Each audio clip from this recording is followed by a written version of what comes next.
വഞ്ചനയുടെ വിഭവങ്ങൾ മാത്രമാണ് ലോക ജീവിതം.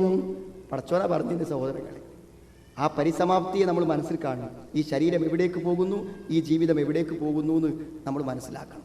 അപ്പൊ എന്താ സഹോദര, മരണത്തിന്റെയും ജീവിതത്തിന്റെയും ഇടയിൽ നന്മയുടെയോ തിന്മയുടെയോ പരീക്ഷണങ്ങളുടെ ഒരു ജീവിതം എല്ലാറ്റിലും അതാണ്.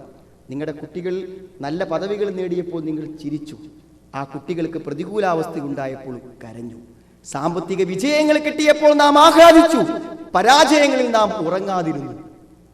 ഇത്തരം അനുകൂലവും പ്രതികൂലവുമായ അവസ്ഥകളുടെ കൂട്ടായ്മയാണ് അത്രേ ജീവിതം. ആരെ പറഞ്ഞു? പടച്ചോൻ. കുല്ലു നഫ്സിൻ ദായിഖത്തുൽ മൗത്ത് വനബ്ലൂകും ബിശ്ശർരി വൽ ഖൈരി ഫിത്ന വഇലൈനാ തുർജഊൻ. കുല്ലു നഫ്സിൻ ദായിഖത്തുൽ മൗത്ത്, എല്ലാവരും മരണത്തെ അനുഭവിക്കുക തന്നെ ചെയ്യും. വനബ്ലൂകും ബിശ്ശർരി വൽ ഖൈരി ഫിത്ന, നന്മകളെ കൊണ്ടും തിന്മകളെ കൊണ്ടും ഞാൻ നിങ്ങളെ പരീക്ഷിച്ചു കൊണ്ടിരിക്കും. വഇലൈനാ തുർജഊൻ, നമ്മളിലേക്ക് നിങ്ങൾ മടക്കപ്പെടും. മരിക്കുന്നത് വരെ കുറച്ച് പരീക്ഷണങ്ങൾ. ചില ആളുകൾ തെറ്റിദ്ധരിച്ചു സഹോദരങ്ങളെ, രോഗങ്ങളും കഷ്ടപ്പാടുകളും സാമ്പത്തിക നഷ്ടങ്ങളും മാത്രമാണ് പരീക്ഷണം. സഹോദരങ്ങളെ, അതിനേക്കാളും വലിയ പരീക്ഷണമാണ് എന്ത്? നിങ്ങൾ ജീവിതത്തിൽ പ്രയാസമൊന്നുമില്ലാത്ത ഈ പോക്ക്, തടസ്സങ്ങളൊന്നുമില്ലാതെ വിചാരിച്ചൊക്കെ നടക്കുക. നമ്മുടെ കുട്ടികളൊക്കെ രാജകൊട്ടാരത്തിലെ കുട്ടികളെ മാതിരി സുഖസുന്ദരമായി ആഗ്രഹിച്ചതൊക്കെ സാക്ഷാത്കരിച്ച് ജീവിക്കാം. പ്രത്യേകിച്ച് പ്രശ്നങ്ങളൊന്നുമില്ലാതെ ഈ പോണതിനെ പറ്റി അതല്ലെങ്കിൽ സഹോദരങ്ങളെ, ജീവിതത്തിന്റെ മഹാനുഗ്രഹങ്ങളിൽ രാജകീയമായ ജീവിത സുഖങ്ങളിൽ നിലനിൽക്കാൻ ഒരു പ്രവാചകൻ അള്ളാഹു അവസരം കൊടുത്തിട്ടുണ്ട്. ആ പ്രവാചകൻ തന്റെ സുഖാനുഗ്രഹങ്ങളെ ചൂണ്ടിക്കാണിച്ച് പറഞ്ഞത് ഖുർആനിൽ എന്നെയും നിങ്ങളെയും കേൾപ്പിച്ചിട്ടില്ലേ പടച്ചോൻ? ഹദാ മിൻ ഫദ്ലി റബ്ബി ലിയബ്ലുവനി അഷ്കുറു അം അക്ഫുറു. ഹദാ മിൻ ഫദ്ലി റബ്ബി, ഇതെന്റെ റബ്ബ് തന്ന ഔദാര്യങ്ങളാണ്. ലിയബ്ലുവനി അഷ്കുറു അം അക്ഫുറു, ഞാൻ നന്ദി ചെയ്യുമോ നന്ദി കേട് കാണിക്കുമോ എന്നറിയാൻ എൻ്റെ റബ്ബ് തന്ന അനുഗ്രഹങ്ങളാണിത്. സഹോദരങ്ങളെ, ഒക്കെ ചോദിക്കും, യാതൊരു സംശയക്കാര്യത്തിൽ വേണ്ട. നമ്മൾ ഏറ്റവും ബേജാറാവേണ്ടത് എങ്ങനെയാണ്? നിങ്ങൾ ജീവിതത്തിലെ സുഖാനുഗ്രഹങ്ങളെ കുറിച്ചൊരു ചോദ്യം ചോദിക്കും സഹോദരങ്ങൾ. എന്തിനെ നല്ല AC കിടന്നുറങ്ങി എന്നാ ചോദിക്കണത്? എന്തിനെ നല്ല 40 ലക്ഷത്തിന്റെ കാർ ഉപയോഗിച്ചു എന്നാ ചോദിക്കണത് സഹോദരങ്ങളെ? അല്ല, 4 ലക്ഷത്തിന്റെ കാർ തന്നിട്ട് ജീവിതത്തിൽ ഒരിക്കൽ പോലും വാഹനത്തിൽ സഞ്ചരിക്കാത്ത ഒരുത്തൻ ചെയ്യാത്ത എന്തു കാര്യം നീ ചെയ്തു? ഏറ്റവും അത്യുന്നതമായ ജീവിത സൗകര്യങ്ങൾ നിനക്ക് ഏർപ്പെടുത്തി തന്നിട്ട് അതിൽ ജീവിച്ച നിന്റെ മക്കൾക്ക് ഭൗതിക ജീവിതത്തിന്റെ സ്വർഗം തീർത്തപ്പോൾ അള്ളാഹുവിന്റെ നിയമമായ വിശുദ്ധ ഖുർആനിനോടും പ്രവാചക ചര്യയോടും ദീനിനോടും മക്കൾക്ക് നീ എന്ത് പ്രതിബദ്ധതയുണ്ടാക്കി? പടച്ചോൻ ചോദിക്കുന്ന ചോദ്യം അതല്ലേ സഹോദരങ്ങളെ? പടച്ചോൻ തന്നത് നമ്മൾ കഴിക്കുകയും കുടിക്കുകയും അനുഭവിക്കുകയും ചെയ്താൽ അതെന്തിനേന്ന് ചോദിക്കൂ. കാർ വാങ്ങാനാ പടച്ചോൻ കാശ് തന്നത്. കാർ വാങ്ങാൻ നമുക്ക്, വീട് വെക്കാൻ നമുക്ക്, നല്ല ഭക്ഷണം കഴിക്കാൻ നമുക്ക്. പക്ഷെ സഹോദരങ്ങളെ, അത് ഇല്ലാത്തവർക്ക് ഇടയിൽ അത് നമുക്ക് തന്നിട്ടുണ്ടെങ്കിൽ ഒരു ചോദ്യം. അതുകൊണ്ടാണ് സൂറത്തു തക്കാസുറിൽ അള്ളാഹ് പറയുന്നത്, വായിക്കുമ്പോൾ നമുക്ക് തന്നെ മനസ്സിലാവും. ഈ പെരുമ നടിച്ച മറ്റൊന്നും ചിന്തിക്കാത്ത അശ്രദ്ധമായ ജീവിതത്തെക്കുറിച്ച് പറഞ്ഞിട്ട് അള്ളാഹ് പറഞ്ഞത് എന്താ? ഒറ്റ ചോദ്യത്തും അവസാനിച്ചു മാത്രം മനസ്സിലുണ്ടായാൽ മതി. അൽഹാകുമുത് തകാതുർ ഹത്താ സുർതുമുൽ മഖാബിർ കല്ലാ സൗഫ തഅലമൂൻ സുമ്മ കല്ലാ സൗഫ തഅലമൂൻ. അൽഹാകുമുത് തകാതുർ, പരസ്പരം പെരുമ നടിക്കൽ നിങ്ങളെ അശ്രദ്ധമാക്കിയിരിക്കുന്നു. നിങ്ങളുടെ ലക്ഷ്യം, നിങ്ങളുടെ നോട്ടം നിങ്ങളെക്കാളും തൊട്ടു മുന്നിൽ നിൽക്കുന്നവനോടൊപ്പം എത്താനാണ്. ആ ലക്ഷ്യത്തിലേക്കുള്ള പ്രയാണം അടിസ്ഥാന കാര്യങ്ങളെ തൊട്ട് നിങ്ങളെ മറപ്പിച്ചിരിക്കുന്നു, നിങ്ങളെ അശ്രദ്ധമാക്കിയിരിക്കുന്നു. ഈ അശ്രദ്ധയിൽ നിന്നുണരാതെ പോയാൽ ഹത്താ സുർതുമുൽ മഖാബിർ, അതിന്റെ പരിസമാപ്തി നിങ്ങളുടെ സെമിത്തേരിയാണ്, നിങ്ങളുടെ ചുടലക്കളമാണ്, നിങ്ങളുടെ കബറാണ്, നിങ്ങളുടെ അതിന്റെ പരിസമാപ്തി. കല്ലാ സൗഫ തഅലമൂൻ സുമ്മ കല്ലാ സൗഫ തഅലമൂൻ, നിങ്ങൾ മനസ്സിലാക്കും, നിങ്ങൾ മനസ്സിലാക്കും. കല്ലാ ലൗ തഅലമൂന ഇൽമൽ യഖീൻ, ദൃഢമായ അറിവുണ്ടായിരുന്നുവെങ്കിൽ ലതറവുന്നൽ ജഹീം, നരകത്തെ കാണുക തന്നെ ചെയ്യും.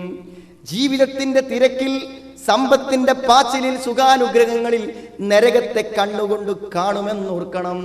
എന്നിട്ട് അല്ലാഹ് പറയുന്നു, വാങ്ങിക്കോ, എല്ലാം സമ്പാദിച്ചോ, എല്ലാം നിന്റേതാക്കിക്കോ, പക്ഷേ സുമ്മല തുസ്അലുന്ന യൗമഇദിൻ അനിൻ നഈം, സുഖാനുഗ്രഹങ്ങളെ കുറിച്ച് ചോദിക്കപ്പെടുക തന്നെ ചെയ്യും. ചോദിക്കും സഹോദരങ്ങളെ. ഒരു തണുത്തൊരു ഗ്ലാസ് വെള്ളം തണുപ്പിക്കാതൊട്ടും കുടിച്ചു, നമ്മൾ തണുപ്പിച്ച് കുടിച്ചാൽ തണുപ്പിച്ച് കുടിച്ചവരൊരു കടപ്പാട് പടച്ചവനോടുണ്ട്. ഒരു സംശയവും വേണ്ട സഹോദരങ്ങൾ. ഏതു ജീവിത സൗകര്യങ്ങൾക്കും ഒരു ചോദ്യം പടച്ചോൻ ചോദിക്കും. തികഞ്ഞ ബോധത്തോടുകൂടെ ജീവിച്ചാൽ പരലോകത്ത് നമുക്കതിൻ്റെ ഒരു വ്യത്യാസം അനുഭവിക്കാൻ പറ്റും. അപ്പോൾ അനുകൂലവും പ്രതികൂലവുമായ എല്ലാം പരീക്ഷണമാണ്. അപ്പോൾ എല്ലാം സുഖമായി കിട്ടുമ്പോൾ പരീക്ഷണമൊന്നുമില്ല പറയരുത്, അത് വലിയ പരീക്ഷണ സഹോദരങ്ങളെ. ഒരു പക്ഷേ ജീവിത പ്രതിസന്ധികളിൽ പടച്ചോനെ ഓർക്കുന്ന പോലെ ജീവിതാനുഗ്രഹങ്ങളിൽ ചിലപ്പോൾ ഓർക്കാതെ പോയേക്കാം. അതുകൊണ്ടാണ് പടച്ചോൻ പറഞ്ഞ് അനുഗ്രഹം തരുന്നതും ഞാൻ തന്നെയാണ്. അനുഗ്രഹം തരുമ്പോൾ ആൾക്കാരെന്താ വിചാരിക്കാരോ, ഇതെന്റെ വക നേടിയതാണെന്നേ വിചാരിക്കുള്ളൂ. അനുകൂലമായതൊക്കെ നമ്മുടെ സാമർത്ഥ്യം, പ്രതികൂലമായതൊക്കെ പടച്ചോൻ. അങ്ങനെ നമ്മൾ പറഞ്ഞു, പടച്ചോൻ തിരിച്ചാ പറഞ്ഞത് പ്രതികൂലമായതൊക്കെ നിങ്ങളാണെന്ന്.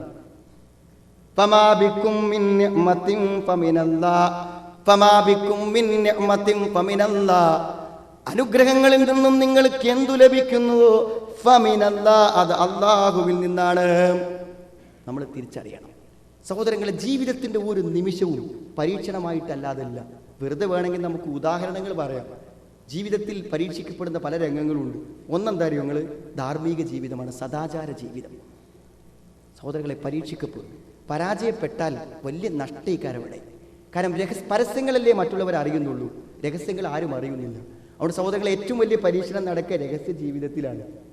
നമ്മുടെ കിടപ്പറകളിൽ നാം ഒറ്റയ്ക്കാകുമ്പോൾ, നമ്മുടെ ഓഫീസിൽ, നമ്മുടെ റോട്ടിൽ, നമ്മുടെ അങ്ങാടിയിൽ, നമ്മുടെ നെറ്റിൻ്റെ സ്ക്രീനിന് മുന്നിൽ നാം പരീക്ഷിക്കപ്പെടുകയാണ്. ഇത് പരീക്ഷിക്കപ്പെടുന്നുള്ളതിന് പടച്ചോൻ ഖുർആൻ പറഞ്ഞെന്ന ആളാരങ്ങൾ യൂസുഫ് നബി അലൈഹി സ്വലാമിലാണ്. യൂസുഫ് നബി അലൈഹി സ്വലാമിനെ ആ പരീക്ഷണത്തിൻ്റെ മുൾമുനയിൽ നിർത്തി പടച്ചോൻ നമുക്ക് കാണിച്ചു തരുന്നുണ്ട്. സഹോദരങ്ങളെ, പരീക്ഷിക്കപ്പെട്ടേക്കാം, പതറിപ്പോകരുത്. പലരും ജീവിതത്തിന്റെ വഴിയിൽ നിന്ന് തിരിഞ്ഞു പോയത് ആ സ്വകാര്യ ജീവിതങ്ങളുടെ പരീക്ഷണങ്ങളിലാണ്.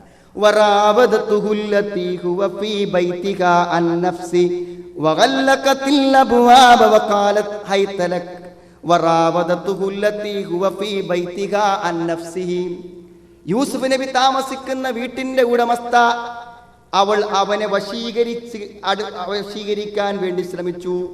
വശീകരിച്ചവൾ എന്തു ചെയ്തു?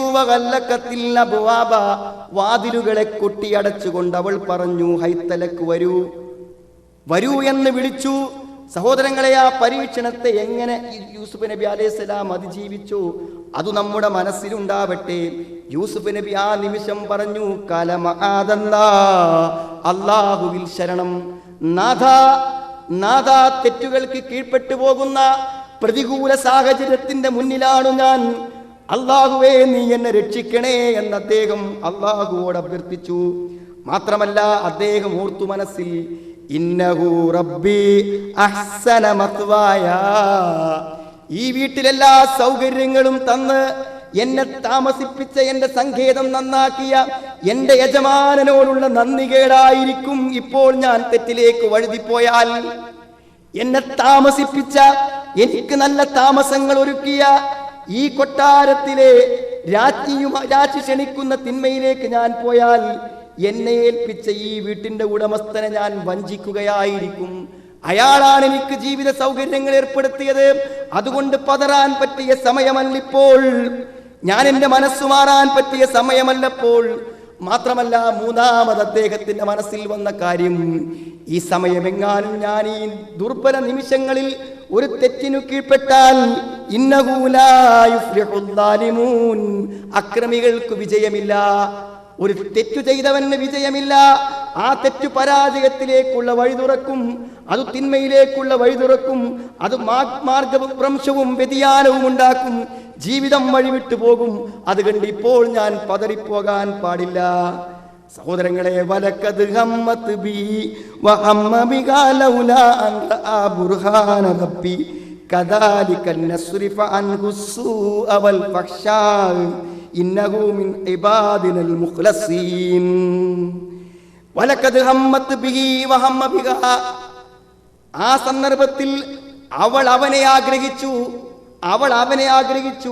അള്ളാഹുവിന്റെ അടുക്കെന്നുള്ളൊരു പ്രമാണമുണ്ടായിരുന്നില്ലെങ്കിൽ അവൻ അവളെയും ആഗ്രഹിച്ചു പോകുമായിരുന്നു. പക്ഷേ പടച്ചവനൊരു തടസ്സമുണ്ടാക്കി. ലൗലാ അൻ റആ ബുർഹാന റബ്ബിഹി, അള്ളാഹുവിന്റെ അടുക്കെന്നുള്ള ഒരു തടസ്സം, ഒരു പ്രമാണം അദ്ദേഹത്തിനുണ്ടായി. അങ്ങനെയാണ് തിന്മകളിൽ നിന്ന് അല്ലാഹു തെറ്റിച്ചു കളയുന്നത്. ഇന്നഹു മിൻ ഇബാദിനൽ മുഖ്ലസീൻ. ആ തെറ്റിൽ നിന്ന് രക്ഷപ്പെടാൻ അദ്ദേഹത്തിന് പറ്റിയത് അദ്ദേഹം നിഷ്കളങ്കരായ അടിമകളിൽപ്പെട്ടവനായിരുന്നു. സുഹൃത്തുക്കളെ, പരാജയപ്പെട്ടു എപ്പോഴെങ്കിലും?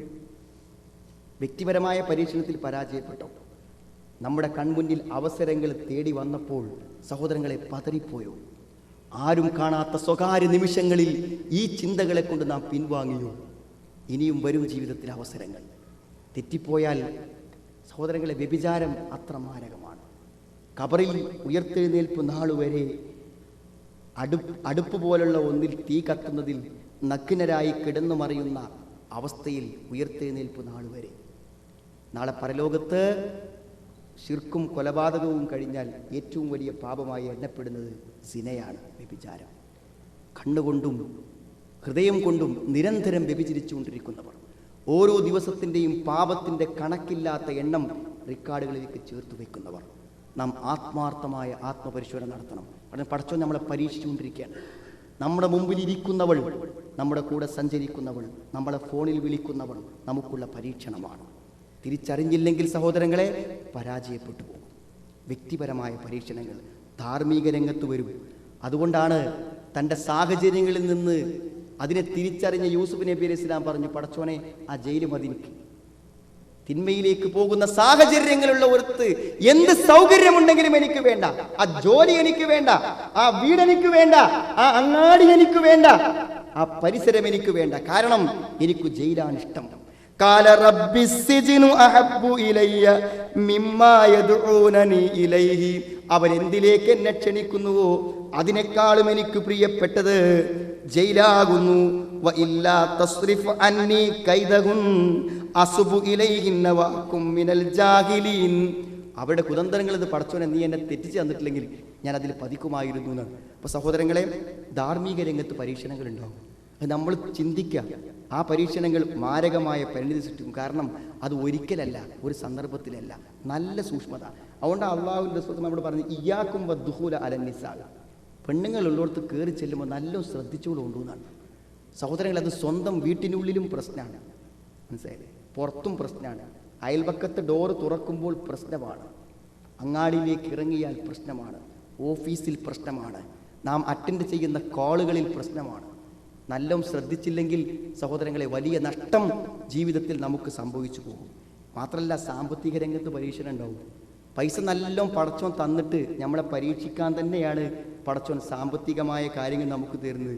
അല്ലെങ്കിൽ കൊടുത്തുള്ള സഹോദരങ്ങളെ, നബി സ്വല്ലല്ലാഹു അലൈഹി വസല്ലം ജീവിതകാലം മുഴുവൻ ഒരു മിസ്കീനായിട്ടാണ് ജീവിച്ചത്. അന്ത പടച്ചോൻ കൊടുക്കാനില്ല.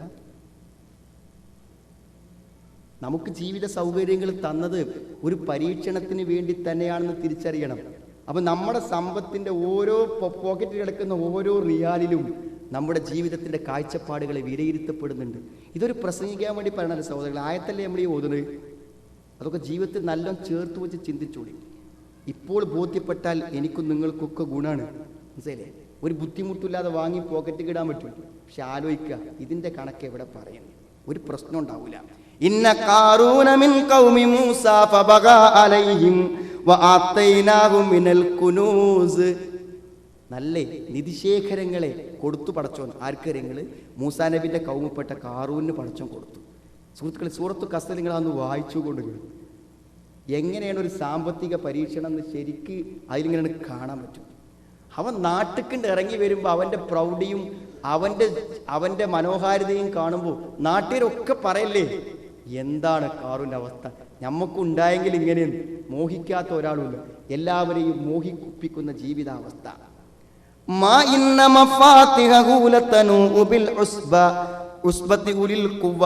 നല്ല ശക്തമായ കുറച്ച് സംഘങ്ങൾ വേണം അവൻ്റെ സമ്പത്തിൻ്റെ. അത് അവർക്ക് പോലും വഹിക്കാൻ പറ്റാത്ത അത്ര. സഹോദരൻ, അവൻ്റെ ഭണ്ഡാരങ്ങളെ കുറിച്ചാണ് പടച്ചോൻ പറഞ്ഞിരുന്നത്. എന്നിട്ട് നല്ല ജീവിത സുഖങ്ങളിൽ ഇങ്ങനെ ആഹ്ലാദിച്ച് കഴിയുന്ന പുളകം കൊള്ളുന്ന അവനോട് ആളുകൾ ഉപദേശിച്ച ഉപദേശം ഖുർആൻ പറയാണ്. ഇത് കാലലഹു ഖൗമുഹു ലാ തഫ്റഹ്. അദ്ദേഹത്തിന്റെ ജനത, അവന്റെ ജനത അവനോട് പറഞ്ഞു, നീ പുളകം കൊള്ളേണ്ടതില്ല. ഇന്നല്ലാഹ ലാ യുഹിബ്ബുൽ ഫരിഹീൻ. പുളകം കൊള്ളുന്നവരെ അല്ലാഹുവിന് ഇഷ്ടമില്ല. സമ്പത്തിൻ്റെ ജീവിതാവസ്ഥ കൊണ്ട് സഹോദരങ്ങളെ, ആ നടത്തത്തിലത് കാണും, നോട്ടത്തിലത് കാണും, മക്കളെ കാര്യം പറയുമ്പോൾ അത് കാണും. ആ സമ്പത്തിൻ്റെ ഒരു മികവ്, ആ ഒരു പവർ ശരിക്കും ഇങ്ങനെ കാണിച്ചിട്ടാണ് സഹോദരങ്ങൾ നടക്കൽ. ആൾക്കാർ ഒന്നിങ്ങനെ മനസ്സിൽ ആലോചിക്കുന്നത് നല്ലതാണ്. അത് കണ്ടപ്പോൾ ആളുകൾക്ക് മോഹമുണ്ടായി എന്നാ പറയുന്നത്. എന്നാൽ അയാളുടെ ആ പരീക്ഷണത്തിൽ അയാളുടെ മനസ്സ് സഹോദരങ്ങൾ നമ്മൾ ആർക്കെങ്കിലും ഉണ്ടോയെന്ന് നമ്മൾ പരിശോധിക്കണം. കാരണം ഭൂമിയിൽ മറ്റൊന്നും കാണാതെ ഒരു കിളറിയ മണ്ണ് മാത്രം മുകളിൽ കാണത്തക്ക വിധത്തിൽ അവന്റെ കൊട്ടാരങ്ങൾ അല്ലാഹു ഭൂമിയിൽ ആഴ്ത്തിക്കളഞ്ഞു. എന്തേ പ്രശ്നം? സ്വത്ത് കിട്ടിയപ്പോഴുള്ള മനസ്ഥിതി. എന്താ മനസ്ഥിതി?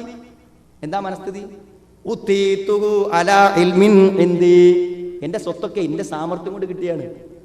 എനിക്ക് കച്ചവടത്തിന് അവന്റെ കച്ചവടം പരാജയപ്പെട്ടത്, എനിക്ക് അതിനൊരു സാമർത്ഥ്യമുണ്ട്. എന്ത് സാമർത്ഥ്യം സഹോദരങ്ങളെ! സാമർത്ഥ്യമുണ്ടെന്ന് പറഞ്ഞു വായ കൂടും മുമ്പ് മുഴുവൻ കച്ചവട സ്ഥാപനങ്ങളെയും പണത്തെയും കയ്യിൽ നിന്ന് വാങ്ങിവെക്കാൻ കഴിയുന്ന ഒരുത്തനാണ് മേലെ. പറയുമ്പോൾ ചുണ്ടുകൾ അടക്കും മുമ്പ് അതിന്റെ മറുപടി വരുത്താൻ പറ്റുന്നവൻ.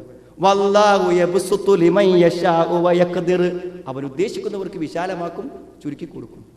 എന്നിട്ട് എന്താ സഹോദരങ്ങൾ ഒരു സമ്പന്നനോട് ചെയ്യാൻ പറഞ്ഞു പടച്ചോൻ? പണമുള്ളവരോട് എന്താ ചെയ്യാൻ പറഞ്ഞു? അതൊക്കെ ഇതിലുണ്ടല്ലോ.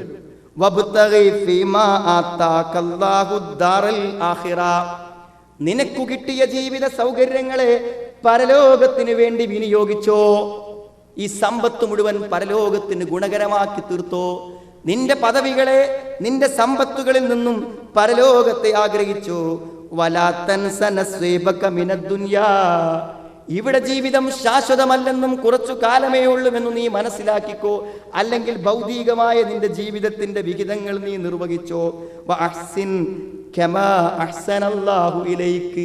പടച്ചോൻ വലിയൊരു സംഘത്തിന് വഹിക്കാൻ കഴിയാത്ത താക്കോൽ കൂട്ടങ്ങളും സമ്പത്ത് നിനക്ക് തന്നെങ്കിൽ ഇതേപോലെ തന്നെ ആൾക്കാർക്കും കൊടുത്തോന്നു അങ്ങനെ പറഞ്ഞത്. അതേപോലെ തന്നെ കൊടുത്തോന്നു. അഹ്സിൻ കമാ അഹ്സന അല്ലാഹു ഇലൈക്. പടച്ചോൻ തന്ന മാതിരി കൊടുത്തോന്നു. സഹോദരങ്ങളെ, ഉപദേശങ്ങളൊക്കെ നടന്നു എന്നല്ലാതെ അവനത് മനസ്സിലായില്ല. കാല ഇന്നമാ ഊത്തീതുഹു അലാ ഇൽമിൻ ഇൻദി നാം പറഞ്ഞു. മനസ്സിലായി? ഞാനിതൊക്കെ എൻ്റെ കഴിവുകൊണ്ട് സാമർത്ഥ്യം കൊണ്ട് കിട്ടിയതാണ്. സഹോദരങ്ങളെ, ആഴ്ത്തിക്കളഞ്ഞു പടച്ചോൻ ലോകത്ത് മുഴുവനുമുള്ള സമ്പന്നന്മാർക്ക് പാഠമായി. കാറൂനിൻ്റെ കൊട്ടാരങ്ങളെ, സമ്പത്തുകളെ ഭൂമിയിൽ ആഴ്ത്തിക്കളഞ്ഞു. ചിന്തിക്കുക സഹോദരങ്ങളെ, ഒരു പരീക്ഷണത്തിനല്ലെങ്കിൽ എന്തിന് തന്നു എന്ന് ചിന്തിക്കാം. അതുകൊണ്ടേ ഞാൻ പറഞ്ഞത്, ആ വിജയങ്ങളിൽ ഒന്നാമത്തെ എന്തായാലും സക്കാത്ത് കൊടുക്കുക എന്നുള്ളതാണ്. സക്കാത്ത് കൃത്യമായിട്ട് കൊടുക്കുക. എനിക്കൊരു സംശയമല്ല, ഒരു നാട്ടിൽ സഹോദരങ്ങൾ അവിടുത്തെ സമ്പന്നന്മാരിൽ 10% ആളുകൾ മര്യാദക്ക് സക്കാത്ത് കൊടുക്കുകയാണെങ്കിൽ അവിടെ വേറൊരു ജീവകാരുണ്യ പ്രവർത്തനവും വേണ്ടി വരും.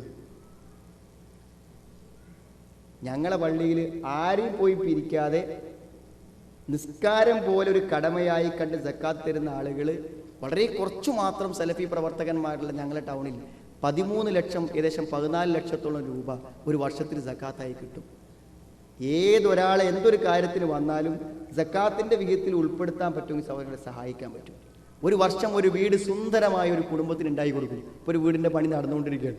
ഒരു പൈസ പുറത്തുനിന്ന് പിരിക്കണ്ട, സക്കാത്ത് കൊടുത്താൽ ഇതുവരെ വീട് സ്വപ്നം കാണുന്ന, ഗൾഫിൽ ജീവിച്ചിട്ടും വർഷങ്ങൾ കൊണ്ടും സാധിക്കാത്ത സ്വപ്നം കാണാൻ അവിടുത്തെ സമ്പന്നന്മാർ അവിടെ 2.5% സക്കാത്ത് കൊടുത്താൽ മതി. നിങ്ങൾ ആലോചിക്കണോ? നമ്മളിത്ത് കണക്കുണ്ടാവില്ല സഹോദരങ്ങളെ. പക്ഷെ നമ്മൾ സക്കാത്ത് കൊടുക്കേണ്ട ഒരു റിയാലുണ്ടെങ്കിൽ അത് പടച്ചവന്റെ അടുത്ത് കണക്കുണ്ട്. നിങ്ങൾ നിങ്ങൾക്ക് വേണ്ടി ശേഖരിച്ചു വെച്ചതാണിത്.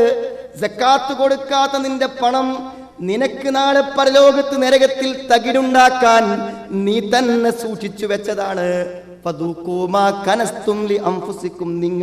നിങ്ങൾക്ക് വേണ്ടി ശേഖരിച്ചു വെച്ചത് അനുഭവിച്ചു കൊള്ളുക. സർപ്പമായി കഴുത്തിൽ ചുറ്റി അവന്റെ മുഖത്തേക്ക് ചീറ്റി അവന്റെ സമ്പത്തിന്റെ നാണയങ്ങൾ അവനോട് പറയും, അനക്കെൻസുക്കാവ അനമാലുക്ക, ഞാനാണ് നിന്റെ സ്വത്ത്, ഞാനാണ് നിന്റെ നിക്ഷേപം എന്ന് പറയും. സംശയിക്കേണ്ട സഹോദരങ്ങളെ, സംശയിക്കേണ്ട. പടച്ചോൻ തന്ന സമ്പത്ത് പടച്ചോന് വേണ്ടി കണക്ക് കൂട്ടില്ല സക്കാത്ത്. പടച്ചോൻ തന്ന പണല്ലേ, അത് പടച്ചോന് വേണ്ടി ഒന്ന് കണക്ക് നോക്കുക. അത് ചെയ്തുകൂടെ വർഷത്തിൽ? എന്നെ പടച്ചോൻ വേണ്ട, മൊത്തം നിങ്ങളുള്ള എല്ലാ സ്റ്റോക്കും നോക്കിയിട്ട് ഒന്ന് കണക്ക് കൂട്ടുക. പടച്ചോനും വേണ്ടി കമ്പ്യൂട്ടറിൽ ഒരു കണക്ക്. അടുത്ത ആൾക്ക് കൈമാറുമ്പോൾ കണക്ക് നോക്കണ്ടേ സഹോദരങ്ങളെ? ടാക്സ് കൊടുക്കാൻ കണക്ക് നോക്കണ്ടേ? എന്നാൽ പടച്ചവന് വേണ്ടി ഒന്ന് കണക്ക് നോക്കുക. നമ്മുടെ കടയിൽ എത്ര സ്റ്റോക്ക് ഉണ്ടെന്ന്, ഈ വർഷം എത്ര പണം പടച്ചോൻ തന്നു എന്ന് ഒരു ചെറിയ കണക്ക്. നന്ദിയുടെ ഭാഗമാണ് സഹോദരങ്ങളെ, മനസ്സിലായില്ലേ? പിന്നെ ജീവിത സുഖങ്ങളിൽ വിരാജിക്കുമ്പോൾ നമ്മുടെ വേസ്റ്റ് ബോക്സിലേക്ക് ഭക്ഷണങ്ങളുടെ കൂമ്പാരങ്ങൾ തട്ടിക്കളയുമ്പോൾ ഒരു നേരത്തെ വിശപ്പ് മാറ്റാൻ